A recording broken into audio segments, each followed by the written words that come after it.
really excited.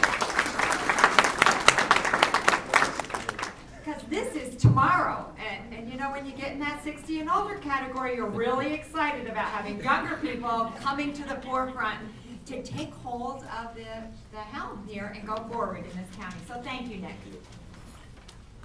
Good morning. My name is Nick Triano. I'm the director of the Pike County Youth Coalition.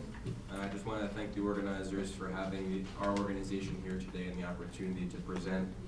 I think it's a great opportunity to really focus on how we can translate the needs assessment into action and problem solving. So my presentation today is first going to touch on what are some of the issues facing the youth community in Wayne and Pike counties, and how we can use a new model of problem solving to tackle some of these issues. So a little bit about me and the Pike County Youth Coalition. The coalition was founded about 2 years ago by students and alumni of Delaware Valley High School who saw some growing issues in our community and decided to take action ourselves. So the organization's a nonprofit that exists to educate the community about youth issues, serve as its advocate, but also to engage young people in government and in community volunteerism. As you can probably tell, I fit into that demographic myself. I graduated from Delaware Valley in '07.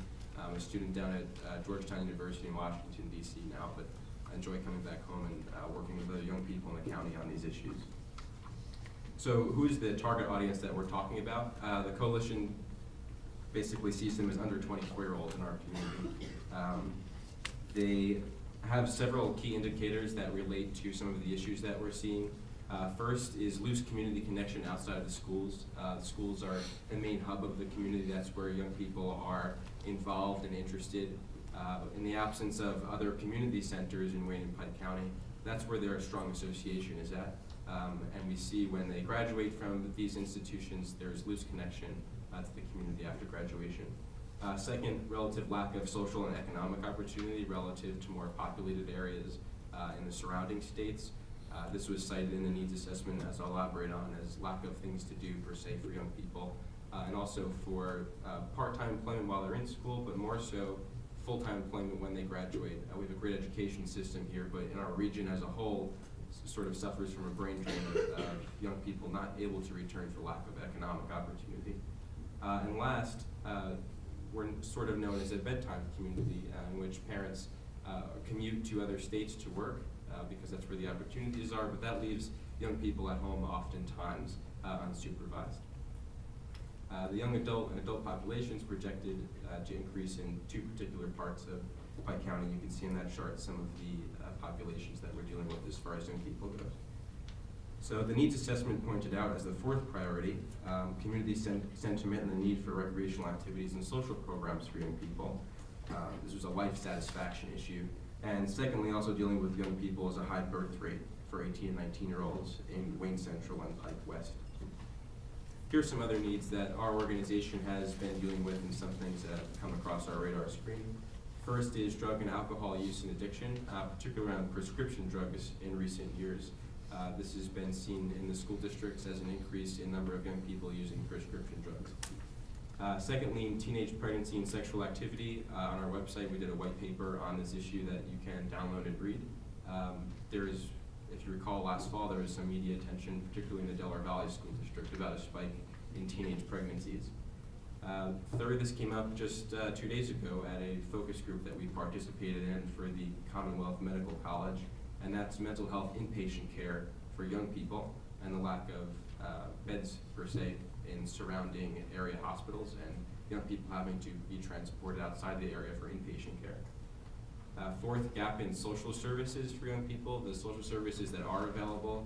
What happens to young adults when they age out of those programs? It sort of creates a gap that needs to be filled, particularly in children and youth services, perhaps high school dropouts. There's a lot of sort of roaming young adults who have that loose connection to the community but still have needs that aren't being met by any of the social services available.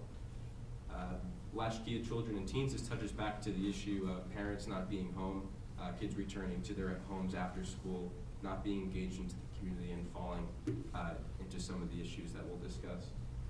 And last, again, a lack of economic opportunity. So how do we go about tackling these problems?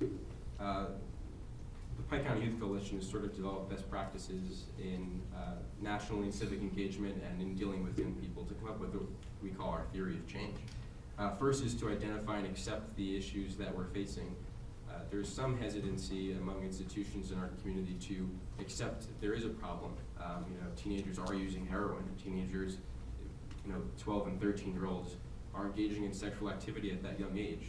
In order to be proactive and not reactive, we have to accept these problems and tackle them head on. Secondly, engage young people in problem solving. We can be a great resource when we're engaged. Before programs are developed, what kind of ideas do you have? What do you see the needs are in the youth community as a person who's in it? And also afterwards, sort of as benchmarks and evaluations for the programs that currently exist. Young people like to be included in the programs. We're very anti-hierarchical. We want to be involved.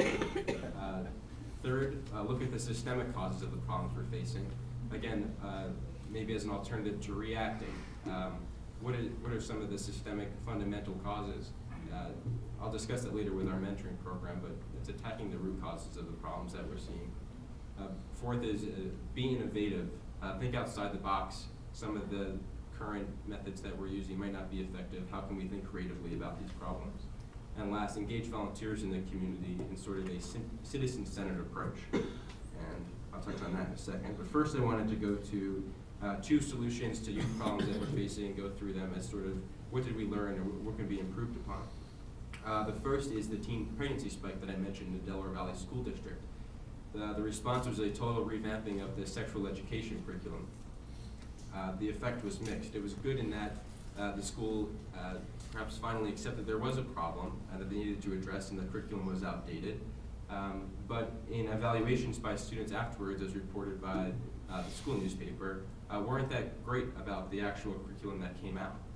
So perhaps the lesson learned there, it was good that we accepted it, but perhaps young people should have been engaged in the process of developing this new curriculum to see what they would like to learn, to see what the problems actually are from their perspective. Second, there has been an increase in teen deaths from drug overdose, and the Pike County Child Death and Review team came out with a great reality tour program. Jill Gamboni has been spearheading this, and they have a table in the back I recommend you check out. It's a multi-hour tour, which puts young people, people who attend this program, into the position of someone who is an addict of drugs. They go through everything from a mock funeral to a court case, and it's very impactful in the way that they see what it is like to be addicted to drugs. So the effects to be seen, I think they're having their second reality tour next month. And lesson learned, it's great. It's a great innovative way. It's not just lecturing a class about the dangers of drugs, it's putting them in a great position. And Jill and I were discussing this earlier, that there was some trouble in recruiting people originally.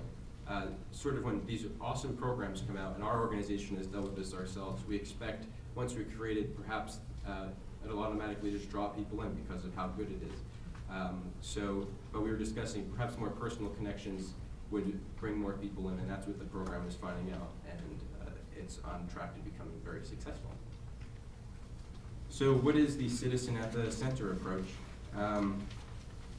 Young people should be engaged, as they were engaged in identifying the problems, so too should they be engaged in solving them. We have to frame problem solving to leverage the energy and enthusiasm of the entire community. Solutions aren't just going to be bestowed by a small group of intelligent people. It has to come from a ground-up perspective because there's a lot more resources and a lot more ideas if we engage the entire community. We have to ask, as Robin is, how are we asking volunteers to become part of our work? And that's a great question, as I'll touch on in a second, because the rates of volunteerism are increasing. And the benefits of this is that the community takes ownership of their problems and work towards solving it collectively. Crowdsourcing of fresh ideas. There's a lot more ideas out there than there are in this room, even though I'm sure there are great ideas in this room. And resources are not going to be dependent on government funding if the community as a whole are taking ownership of these solutions.